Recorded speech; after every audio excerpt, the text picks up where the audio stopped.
Human papilloma, sorry. Human papillomavirus. Human papillomavirus. Human papillomavirus. Human papillomavirus. Human papillomavirus. O'n I ddim really wybod be oedd HPV pan glywes I gant am cael y frechlyn yn yr ysgol. A dweud y gwir, o'n i'n meddwl mai rhywbeth I ferched oedd e. O'n i'n gwybod am y brechlyn HPV gan fod fy chwaer a'i ffrindiau wedi gael a dweud mae'n gyflym ac yn hawdd. Ond pan glywes I gall HPV achosi canser a rhyw fath o defaid, a mae brechlyn gallu amfyddoturo hwnna, mae'n neud sy'n teimlo ddiogel. Nath ein blwyddyn ni gyd ddod at ein gilydd mewn res, ac roedd cwbl o nurses yn aros amdano ni yn ffreitur.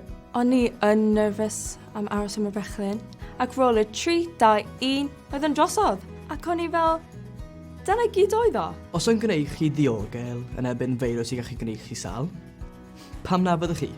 O'n i yn y flwyddyn cyntaf I gael cynnig y brechlyn HPV yn yr ysgol. A dwi'n ystyried yn hunan yn ffodus iawn o hynny. Do'n I ddim wedi clywed am HPV na'r brechlyn tan yn ddiweddar iawn. Do'n I'm yn gwybod dim byd am y peth. Ond y mwyaf dwi'n clywed am y ffaith bod brechlyn ar gael I helpu I amddiffyn yn erbyn canser y pen a'r gwddf a mathau eraill y canser, mae'n ymddangos yn anhygoel I fi.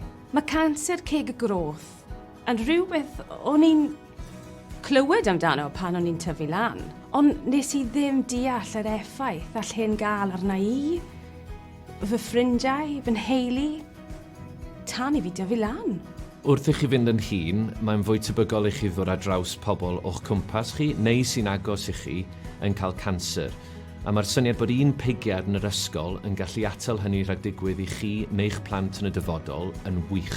Hoffwn pe bai wedi bod y gwmpas pan o'n i'n yr ysgol. Mae brechlyn HPV yn amddiffyn yn erbyn heintiau sydd yn gallu achosi canser ceg y groth a canserau eraill. Felly dwi'n gwybod bod fy iechyd I wedi amddiffyn ar gyfer y dyfodol. Diolch I rhywbeth mor syml, fel y pigiad bach ges I ym mlwyddyn 8.